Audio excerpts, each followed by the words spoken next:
Javed Haider CH YouTube channel سے آپ سب کو السلام علیکم۔ محمد صلی اللہ علیہ وآلہ وسلم کا پیغام ایسی تاریخ بنا جائے گا، فرزند اسلام کے لہو کا انقلاب دشمن اسلام کو دفنا جائے گا۔ آج پھر امام حسین کا پیغام لب زبان آیا ہے۔ حضرت خامنائی کی شہادت نے اسے پھر دہرایا ہے۔ سید خامنائی آگے بڑھتے رہے، دشمن کا سر کچلتے رہے۔ انہوں نے اپنی قوم کے لیے پیغام چھوڑا ہے جس پر ایران عمل کر رہا ہے۔ آپ نے اب بڑھنا ہے دوستو، دشمن اسلام کا علاج کرنا ہے دوستو۔ یہ ان کا پیغام ہے۔ انہوں نے اپنی زندگی میں ایک مجلس کے ذریعے، باہمی مجلس کے ذریعے یہ فیصلہ کر لیا تھا کہ جب میں شہید ہو جاؤں تو میرے بعد امیر کون ہوگا، سپریم لیڈر کون ہوگا۔ جب ان کی افواج کے اعلیٰ افسران شہید ہو جائیں، ان کے بعد پرچم کس نے اٹھانا ہے۔ ان کی اس بات سے یہ گواہی ملتی ہے کہ وہ نہ ڈرتے تھے نہ گھبراتے تھے۔ یہ پیغام اسرائیل کو سمجھنا چاہیے تھا۔ خامنائی انسانیت کی مظلومیت کو ختم کرنے کے لیے، چاہے وہ کسی شخص پر بھی ظلم ہو رہا تھا، وہ نہیں چاہتے تھے کہ انسانیت پر ظلم ہو۔ انہوں نے ایک چھوٹی سی بچی کی چیخوں کی آواز سنتے ہوئے اپنی نواسی کو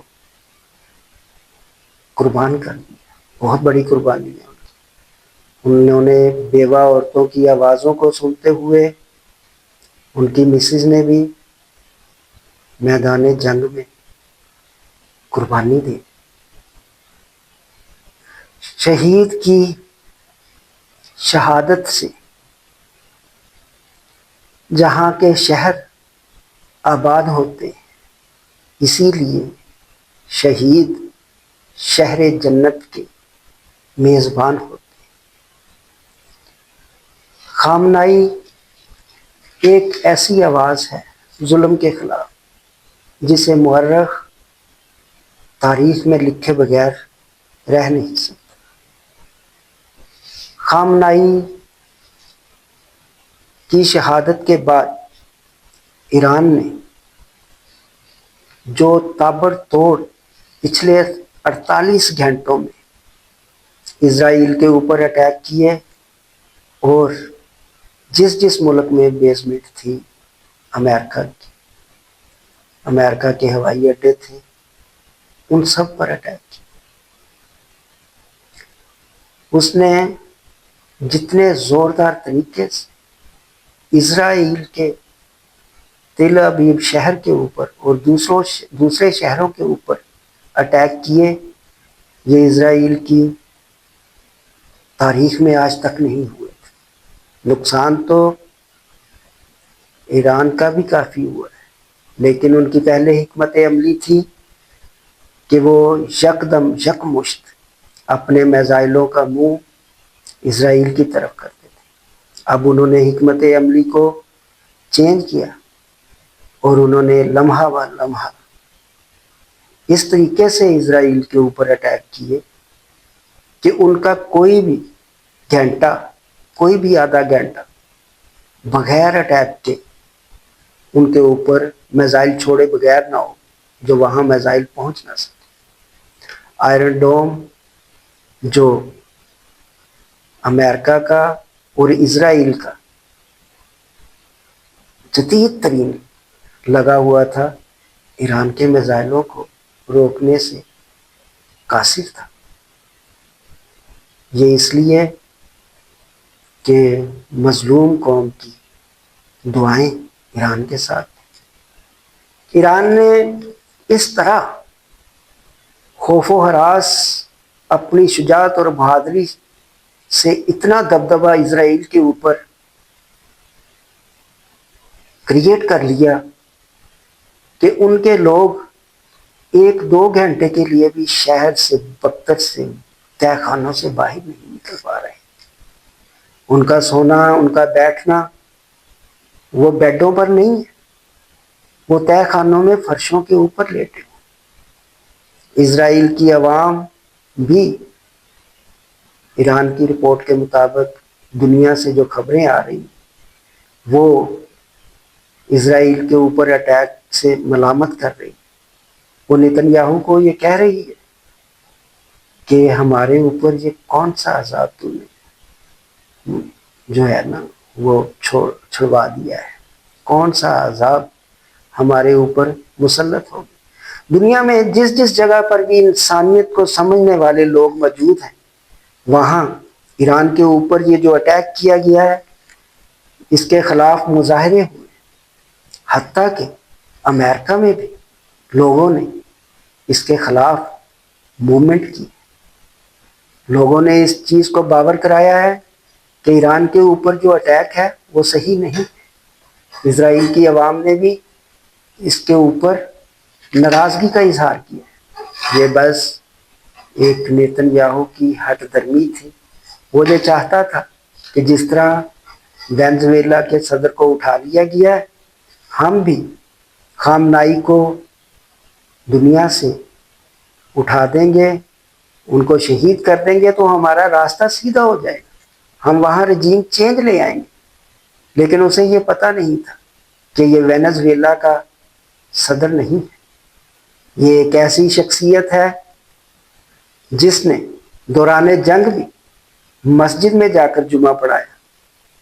پچھلے سال جو اٹیک ہوئے تھے تب بھی خامنائی اور خامنائی کے پیروکار، ان کی فوج کے اعلیٰ افسران وہ سٹیپ بائی سٹیپ آگے بڑھتے رہے، عوام سے پہلے شہادت قبول کرتے رہے۔ نام لے کر خالق کل کا ایران والے میدان جنگ میں آئے ہوئے ہیں۔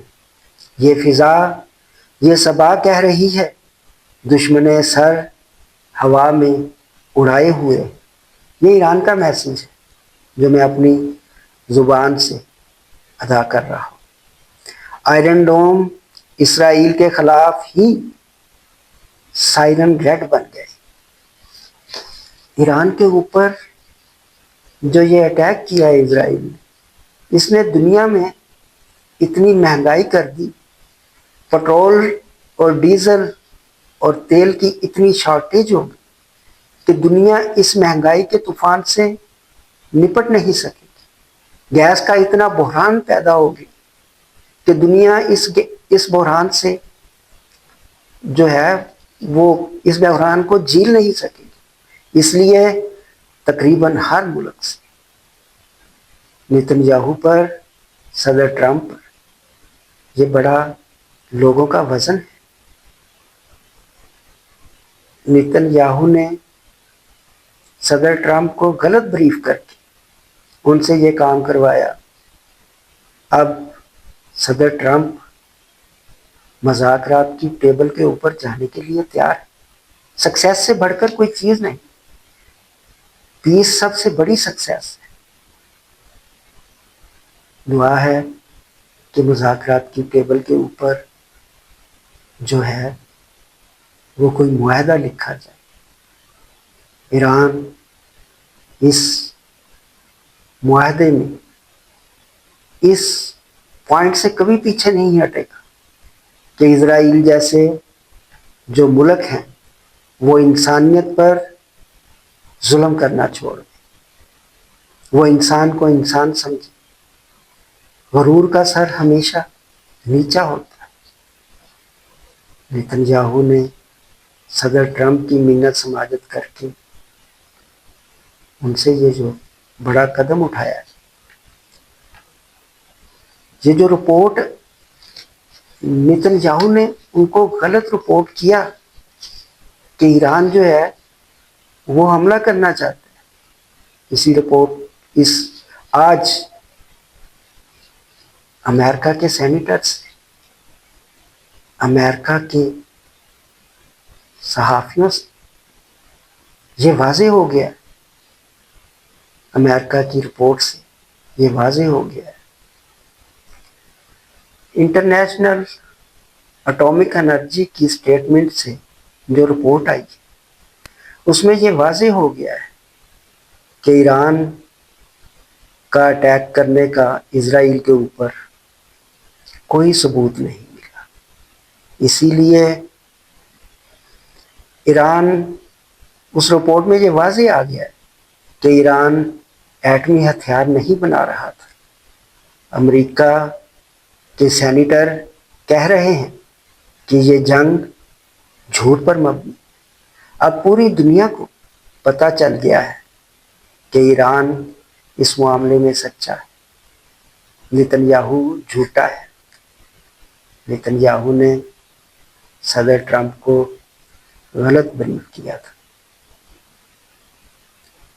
اب یہ جنگ باوثوق ذرائع سے پتہ چلا ہے کہ مذاکرات کی طرف معاملات چل پڑے، دنیا میں پیس سے بڑھ کر کوئی چیز نہیں، پیس ہی سکسیس، امن میں کسی کا بیٹا کھویا نہیں جاتا، کسی کا شوہر کھویا نہیں جاتا، کوئی چھوٹی بچی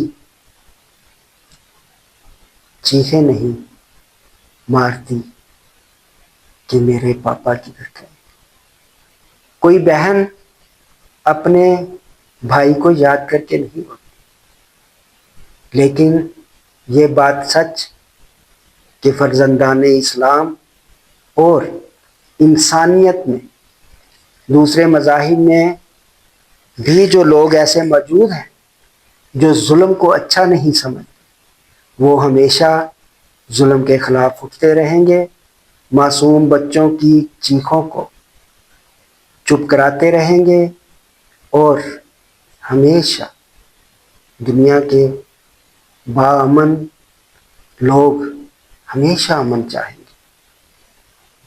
اس جنگ کے دوران یہ پتہ چلا کہ تقریباً دنیا کے 80% لوگ امن چاہتے ہیں، امن میں ہی جیت ہے، پیس از سکسیس، والسلام۔